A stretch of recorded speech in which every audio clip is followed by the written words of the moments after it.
Now it's time for Culture Talk, where we discuss culturally relevant topics that you can use to start conversations about your faith. I'm joined today with philosopher George Haraksin. Thank you for joining us. Excited to be here. I see your shirt. Yes. And today is St. Patrick's Day. So we're going to discuss St. Patrick's Day and whether Christians should celebrate the holiday. But first, before we dive into that, let's talk about who St. Patrick was. I heard one writer say that we should take the sham out of shamrock. And that is to really start with things that we think we know about him, but really don't. Right. Like the idea of him being a saint. He actually wasn't confirmed a saint by a pope, so he doesn't have saint status in that sense. Yeah. The idea about him driving out the snakes, we can find no empirical evidence or pointer to that.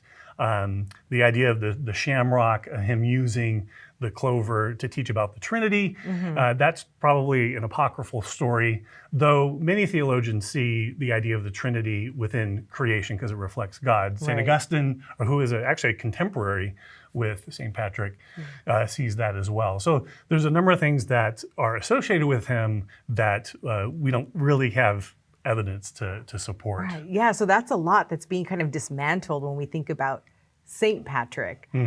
Maybe not a saint and didn't use a shamrock and didn't drive out snakes. So then what did he do that was so influential? Yeah, one of the pieces of information we get is his book called The Confessio.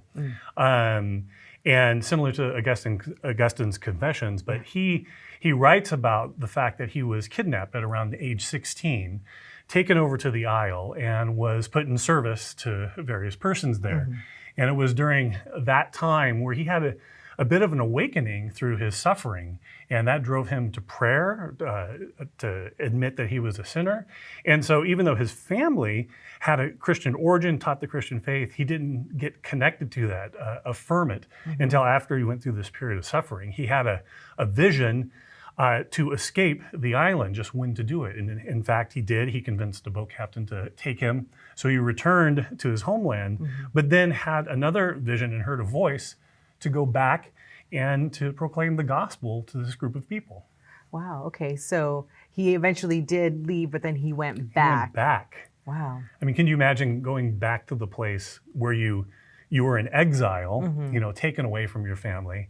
And I think his parents actually encouraged him not to go back. And I thought as a parent, would I want my child to go back to a place where his captors were, Right. But this was the call that he had on his life. So as I think about that, I think that's pretty powerful. As Christians today, we can, maybe not talk about going back to a place where we suffered, but the idea, the concept of that, that we would be willing to go to a place to share the gospel. So what are some things that you gleaned from Patrick's story that we can use today as Christians? Yeah. I guess I should put it in threes. Yes, why not? When you read the Confessio, you see that he is a person of prayer. And I think one of the things we can take away from his life is practicing the presence of God. Way before there was a brother, Lawrence, who wrote that title, Patrick lived a life of prayer while he was in exile. He didn't play the victim. He allowed God to use that as a sort of victory in his life. And he talked about praying hundreds of times a day on the mountain while tending sheep in other places. So he's a person of prayer. We should be a people of prayer, I think is one thing. All right, so point two. Point two. Yeah, I think in this sense, we are a people with a past. And we have to remember that Christianity just didn't end with the closing of the Bible and then beginning at the Reformation, of course. There's this long period of different people who had lived the faith and that we can learn from. We don't have to idolize them, but we can learn from them. I think Patrick is one of these persons that we can learn from. And in fact, in Hebrews 11, it talks about us having a cloud of witnesses that we can sort of rely on, that not just the biblical witnesses, but I think people in our history. And Patrick is one of those. So far we've got some nice alliteration, prayer, past. What's point three? Does it start with the P? I can make it start with the P. Do it. Let's see if I can do it. Oh, we are people with a past, but we are a people with a purpose. There we go. Does that work? Okay. Yes. As a former pastor, Yeah. I have to keep it in those types of threes. Patrick had a purpose even amidst his exile. Peter talks about us being resident aliens. The book of Hebrews talks about us being exiles, that we're looking to a different homeland. But while we're here, we have a purpose. Right. And it's one of the values that RTB holds up is that proclaiming the good news, right? It was worth Patrick to go back to tell the truth to people who were persecuting him. Yeah. And that's a powerful story. Right. So I love that. I love that we could go back and think of prayer, past, and purpose as Christians. So now the big question, because we think of like the colorful conventions surrounding St. Patrick's Day. You've got green beer and leprechauns and pinching and more beer. So when we think of the question of, St. Patrick's Day, should Christians celebrate it? Well, of course, I'm a philosopher, so I pick up on words and go, well, what do you mean by celebrate, of course? Well, we can revere a person, honor a person in our past. And I think it'd be great to ask people how much they know of Patrick, to ask them, do they know that he was a person of prayer, that he was in exile, that he found purpose in life? How did he find that purpose? Where was that from?